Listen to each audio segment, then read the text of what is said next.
Welcome to Conversations with Toy, a blogcast tackling life one episode at a time. This is the time to air out life's craziest moments. This space is all about speaking about life's hang-ups and ways in which we can leave better than when we started. Topics are all about ways we can find space to be better in life, love, mental space, and health.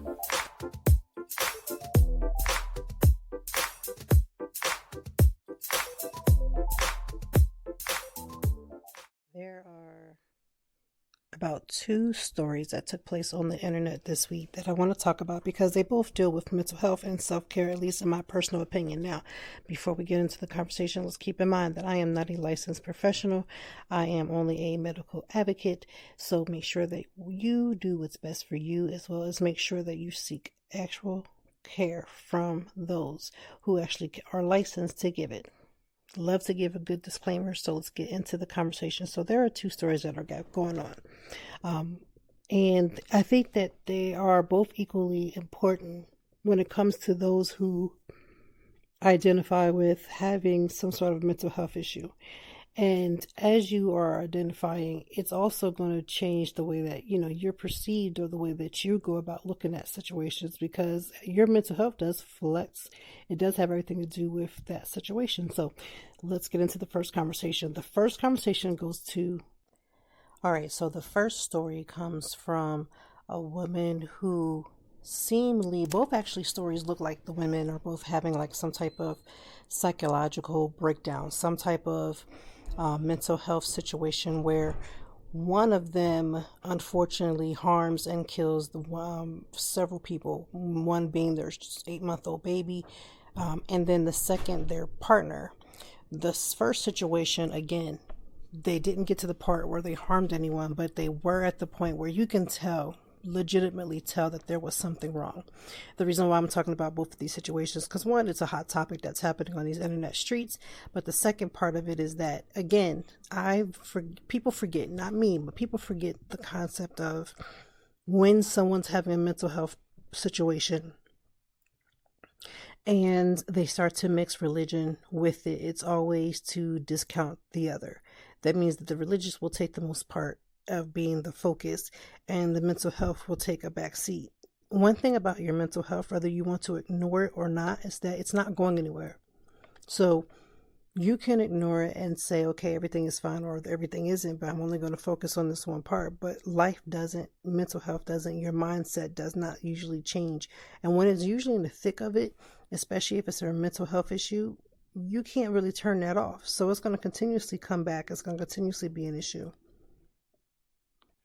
I wrote a blog a couple of years, I think it might even barely be 2 years, where it talks about like therapy in the church and the fact that, I grew up in the church my entire life, and you never heard anybody, and I do mean anybody, talk about the concept of going to therapy. Everything was, leave the people outside, don't let them into your home, don't let them into your world, because, them talking to you about mental health was just like considered horrible. It was like the worst thing, one of the worst things you could do. And so, of course, when you hear stuff like this, and when you're in an environment where it's simply just not considered okay, it takes a long time before you just, volunteer and raise your hand to go get seen, to go get checked, to go do all the things. And so it's important that we understand that this isn't just about personal preference. This has a lot to do with the fact that these ideologies that we're taught, and sometimes I feel like we're taught directly, like some people have been taught like, do not go to therapy, do not go get these other mental health situations, but some of it is just learned behavior. And if it becomes more about learned behavior, you're picking up what somebody else has said or done and thinking that that's normal.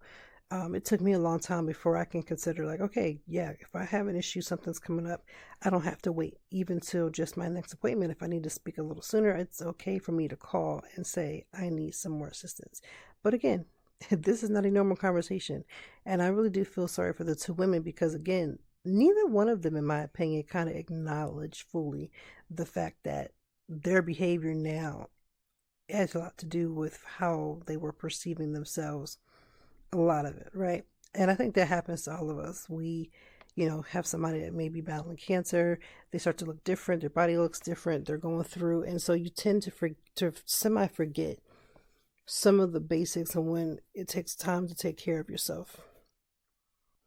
What do you do when faith-based approach is the only approach that you're used to, and you're being told that the reason why you're still in the same situation that you're in, meaning normally mental health related, is that because your faith is not strong enough? So let's say, okay, you are starting to deal with, depression. And so the depression becomes a lot stronger. And as you're trying to battle that, which again, what is battling that when you're in the situation, if you want to be better, if you want to be healed, if you would like to be an example in all the things with your family, you have to go above and beyond to allow people who have either hurt you or harmed you and forgive it. And as far as faith-based, when it comes to Christianity and therapy, oftentimes it is, again, you're not allowed to seek both. And it's crazy because by not seeking both revenues of healing, when you look and try to figure out one over the other, there isn't one that seems to be the better action for someone. And so a lot of times, just like when you're treating somebody who maybe has broken their leg, the longer you wait in there for somebody who is a heart specialist and doesn't do that, it's going to cause you more harm. But we don't realize that. And so there are, I don't want to say signs, but I will say there are things that you can look out for people when they have seemingly got into a state of, I don't need this. I don't need therapy. I'm just going to trust God. I'm going to pray. And listen, so many people will use like a guilt trip and say that if you prayed a lot harder, if you prayed a lot stronger, that this thing will get, basically you would be able to control it from happening to you. This is not the proper way.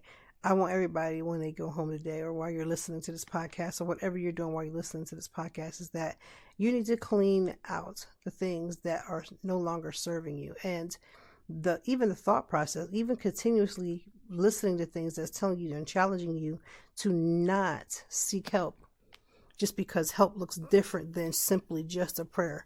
There is absolutely nothing wrong with prayer. There's nothing wrong with faith. There's nothing wrong with all those things, but I would rather be more equipped to handle the situations that are coming, because these situations that I've seen in the last 2, 3, maybe 4, since you're my aunt, is because of the inability to take care of, what it is to take your mental health as seriously as possible without causing paranoia, of course, but also make sure that, hey, this looks like it doesn't work. This is looking like there's a problem. That is the type of situation that you want to do and you want to handle when it comes to what your faith or whatever your faith level is. Like, I'm the type of person, I'm not sitting here trying to control what somebody does, a video that somebody shares. Like, all these things are going to come to light. But what I want to preface that if these mental health issues do come to light and it's something that you are not used to dealing with, and you have attempted to have friends, or family members that kind of step in the gap a little bit, I need you to write down that information, write down the name, write down the way, whoever you spoke to, write down how you felt in the situation, because this means that you're not able to get a hold of your mental health provider, and you need to be able to write down some of the things that were initially had issues so that you can better yet serve the people. So, no, if you have a mental health issue, you can pray. You can also get therapy. You can also get other services. And in addition, it doesn't mean that your faith is low. It does not mean that whatsoever. We have to shy away from the concept of, only telling this small selected few people and then acting as if we're perfect. Like, this perfection mind ideology that we have is going to get and cause some great harm. I am all for people, figuring out whom they can share something with. But when it comes to your mental health, you need to find at least one person that, again, knows what you're going through. And if need be, can direct other people, like, safety personnel, hospital doctors, whomever, to know what's going on. Because, again, I just read you off a list of accomplishments from things that people were going through on the internet. But here's the thing. You can have all the accolades, you can have all the degrees, you can have all the things, everything can be written out clear, you could be the best at everything that you do, but if your mental health and your self-care and all those mindsets are not clear, you are going to be struggling. So many people have like this, even this week with like, I don't know, flowers and things like that. Like I get myself but flowers every week. And as they begin to die, you do the things to try to keep them up and stuff. And the reason why I'm bringing up doing the work to take care of a plant is that sometimes people will put more emphasis on their plants. They put more emphasis on their dogs. They put more emphasis on these other things rather than, again, how can I be a better person in this society to make sure that if I'm in the middle of a struggle, that my person and the people around me can get the help that's necessary. And if you are a person that is telling somebody else, right, you see that the other person is going through, you're not 100% sure what the issue is, please make sure that you refrain from speaking on it until you're clear. This is the reason why, especially if you are a woman, because we hear our stories and things that go past all the time. But when we continuously talk down upon the things that are happening, we are putting and setting in the atmosphere those who are around us. And normally it's a child. Sometimes, most of the time, it's a child that's near. So we have to be just a little bit careful before we simply allow certain things to be said and things to be had. Some of you who are listening may not have ever been to like a black church, but in my particular church that we went to, I'll give you an example. So let's say somebody is up in this testimony service, right? Testimony service is the time when you tell again about the life, the things that's been going on, things that you've accomplished, good or bad. And I remember many a times during testimony service, you would have people that would be really struggling with things, right? You could tell that they were struggling. They spoke about it. They talked about it. Their face and their countenance, was off the chain because whatever they were dealing with was extremely heavy. I remember many a days when so many of us would hear the person that were speaking, we would maybe take notes or we would talk about like, oh, like this is what's going on.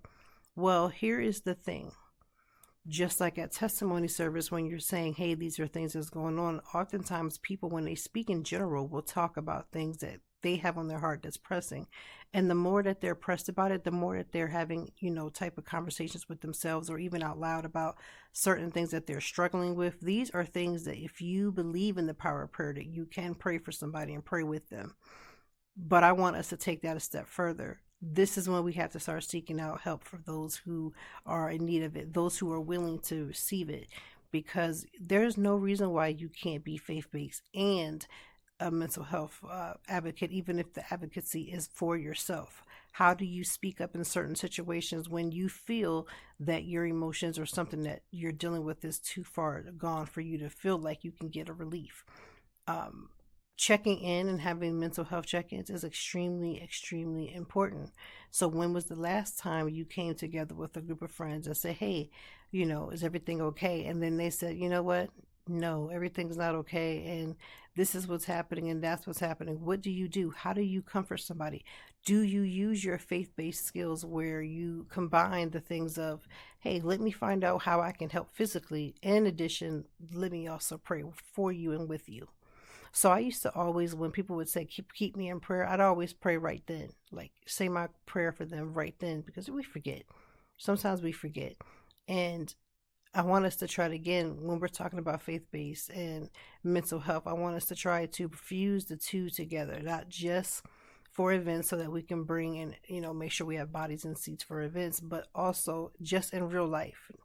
When you show that you have been somewhere and you add that you've been, let's say, to New York or something for whatever event, it gives more validity. And I want us to try to use that same concept in therapy with faith-based, is that when we combine our faith, when we are honest about where we are, when we can say, this is what I need, when we can add those different elements, it will make it better.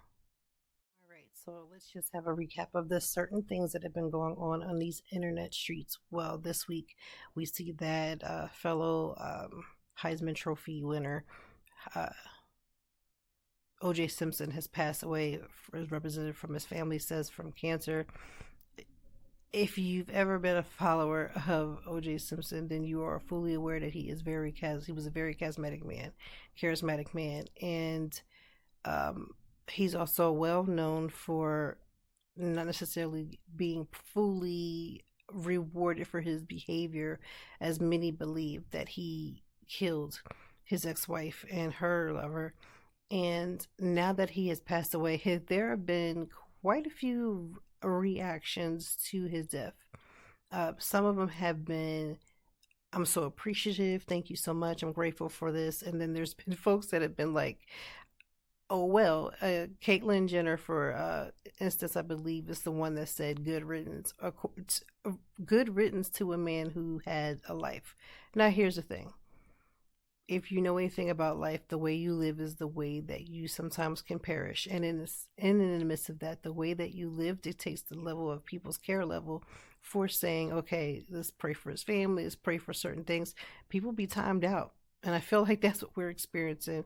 Usually it doesn't happen so widespread because when you have an issue with someone, you have barriers in front of you. I think Oj Simpson did so much that it just was compounded, and nothing that he did after the trial for his ex-wife and her lover, it never did reconcile his behavior. It never did give you a starting point to be like, okay, this kid needs, or this person, we got to be at this level. And if they pass this level, then maybe. But I'm telling you, Oj Simpson passed, and it is an interesting read. If you are on Twitter, you should probably consider reading some of the comments. I want to encourage you to know that before you go to read them, the comments are bad. So you just have to make that decision. The comments are bad. Another story that has been majorly big on the internet streets this week was Aoki Lee Simmons, who is the daughter of Russell Simmons, and the fact that she was dating, I believe, he was 65. He was older. He was like almost 40 plus years older than her, and they were dating. She's 20. I know she's at least 21, 22. So either way, she's in her 20s. He's in his late 50s, early 60s, and there's a huge age gap. The big issue that everybody's been saying is the fact that one, people believe that she gravitated towards this man because of daddy issues. That is can very well be the case. That very well could actually be the reason why she is or was dating him, because it was very much short-lived. The second that it got on the internet and it started to make its way around, they then called off their relationship, which is interesting but also not uncommon. And the biggest question is, how could her parents allow her to see this man? She's 20 something years old, so she is an adult, right? And one would presumably assume that hopefully she's able to support herself, so she doesn't need their guidance or approval in order for her to do certain things that, again, are difficult. People have said all kinds of stuff about her, but I won't say yet, but I'll say very few people are saying anything to the point, not to the same level, about Aoki. Now everybody's complaining about her, but they're not in the least bit saying anything about this, how this grown man is pursuing this young girl who could be almost the same age as his children. Nobody is saying anything. And it's like everybody forgets that part, and they're only focused on the fact of, well, why is she doing A, B, and C? Why is she seeing him? Why is she doing these things? Like, it's such a double standard, and this thus creates a double standard even in mental health and self-care and awareness, because the way that you look at somebody and you have these thought processes and the judgments that you have will determine whether or not you want to get them help, you want to intervene, you feel all the things. Like, so some of the people who I've heard, there's been like multiple think pieces regarding this whole situation. So I won't say the name of the podcast, but what I will say is this particular podcast that I do listen on a regular basis, they said that if their son, because they have boys, is that if their boys got into the same type of situation, they would one, not tell nobody, but two, if they did say anything to somebody, they would hold more reference for the gentleman than they would Aoki. Also, if their kids got into the same situation and they were dating someone that they didn't agree with, they would cut off their services. Let's say they were paying, they're under their parents' care, they're over 18, but they're dating someone that the parent just felt like was completely somebody they shouldn't be with. They said they would just cut them off. Here's the thing. I do agree to a certain extent that some parents are more than willing to say, okay, if you don't play by my rules, then I have to cut you off and you'll have to figure it out. If they have a child that's like me, they will figure it out. They will not allow themselves to be dictated by whom they date. That's one part. Then there's the other side of it is that, okay, you are removing help from your child or to your child because of your disagreement of who they're dating, but you would be willing to set your kids into the middle of the wilderness just because they disagreed.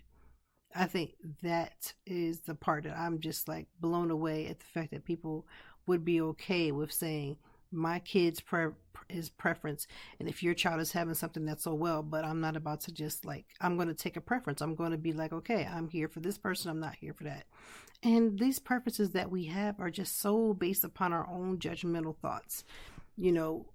Somebody upholding Aoki but saying, or upholding the gentleman but saying she is, a problem because she dated and there's something the matter with her. It's crazy, but we live in a society where that is completely normal. It's normalized, and so this is where we are. I personally do believe that there is this weird way in which we look at dating and we put ages and numbers to it because there does need to be it. If you have a child, let's say you had a child, she's 17 years old, and the 17-year-old gets into a conversation and they're talking to somebody who is 20 years older than them. Problematic.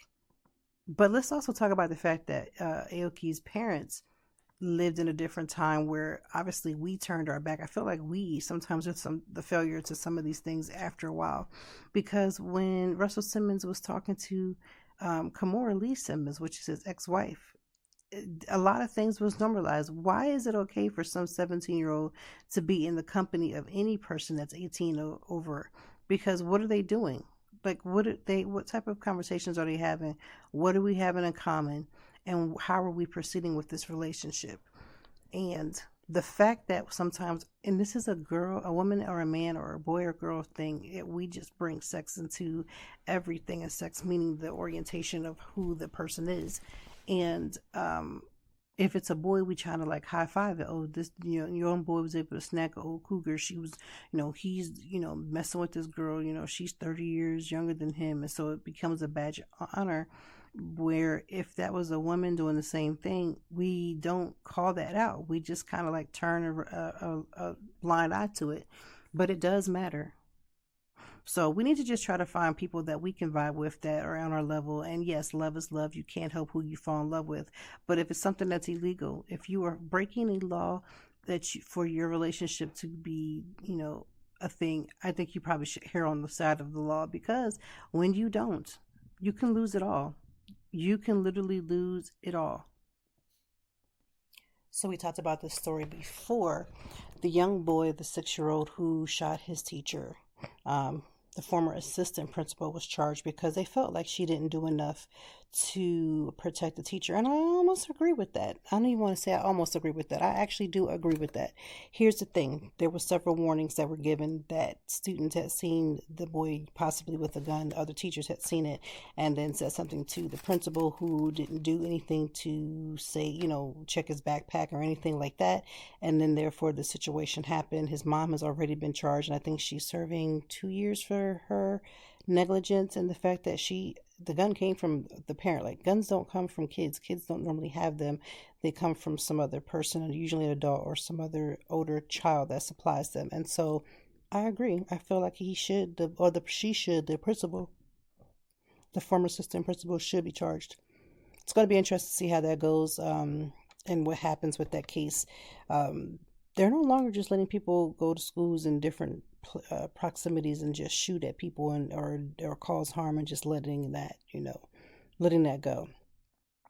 The solar eclipse happened this week, and people have lost their mind. We already talked briefly about the story about the young lady who, again, claiming that it was the solar eclipse that caused her to harm and kill her daughter, one of her kid, an 8-month-old, her partner, and injured her 8-year-old child. We've already talked about that story. The other story we talked about earlier with the eclipse. The one young lady was having this whole mental breakdown on TikTok saying, oh my gosh, this is, things are going to happen and this is going to go down because of the solar eclipse. Listen, the solar eclipse is a beautiful phenomenon that doesn't just happen by chance. It just is not. The solar eclipse has been going down for years, and the fact that people are using this for religious purpose, like I said earlier, when religion takes the forefront, when we have these situations happen, it becomes, again, the focuses on the religion part, but not anything else. So another young lady in Georgia a Georgia woman who went to Florida goes on a shooting spree during the eclipse, claiming that God told her to do it. Again, these are 3 examples, unfortunately, 3 examples about religion, solar eclipse, and mental health. God never would have told you to go and start shooting people and killing people, or possibly killing people. There's no way. This is why it's important. I cannot stress enough. This is important to have it clear that it's okay to have the love of the Lord or whoever you serve for your religious purposes. But then when you start to mix religion with mental health issues, the focus has to be on the mental health too. We put so much emphasis on making sure that we are faith-based, that we love God and we proclaim it. There's nothing wrong with that, because now it's okay to say that you are a Christian or you're this or you're that, right? But the responsibility of making sure that your mental health is appropriately taken care of, it is a mission. And if you have someone in your life, especially somebody from the faith-based community, that's telling you that you don't need to go see a therapist, that you don't need these extra services, because they're really not extra services, just regular services, I need you to be aware of that person, because again, they are not in your life to help you to become better. You can love the Lord, you can be a Christian, you can be whatever denomination of Christianity, you can be any religion that you choose to be, but your mental health is important. And I feel like we need to bring back talking about that openly, so that we can stop this foolishness of spreading these lies. That solar eclipse didn't do nothing to make anybody act a certain way. Whatever is in you is coming out, and people are not checking themselves. They're not being realistic. Going on a shooting spree and then blaming on the Lord, first of all, it's evil business. And then to do it around the eclipse. So some people, I feel like, we're just looking to make a name for themselves, because the solar eclipse, again, is not a new phenomenon. There have been several people who said that during the eclipse that the Lord was coming back, the rapture was going to take place. I want you to realize that those are false prophets. False prophets are people who are just saying things just to say things. And so if you have saying to yourself, well, it's my pastor said this and that, I need you to understand you're dealing with a false prophet. I know this is not a Christian-based podcast. I'm just telling you, if you know, you know. You got to be leery of this listening to people when they say certain things are going to happen. When it doesn't, they're lying, period. You don't want to call it a false prophet? No problem. They're lying. And so the question is, how long are you going to stay underneath a lie? How long are you going to stay underneath a lie? There's enough, if you believe in the Bible, there's enough that's going on that does prelude to what could happen for you to make up a lie. Because we're not supposed to even know the day or the hour when it's going to happen. But allegedly, now we're telling people that this is the timing. And then when the timing doesn't happen, you have to acknowledge that the person you listened to, that you believed in, that you have been under, is a lie. I learned that a long time ago. I obviously won't go into details, but my previous pastor would say things and the stuff didn't come true. Stuff did not come to pass. So it is what it is. Religion is a beautiful thing, and this is why I say religion versus having a relationship, because when you're under religion, you'll say anything, right?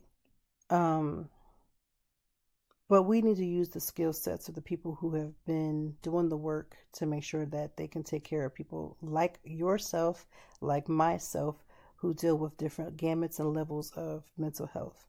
Please do not think that you have to choose between loving the Lord or going to see a therapist. they both can work hands in hand. They're also faith-based Christian, even therapists, if that's somebody that you choose and want to have.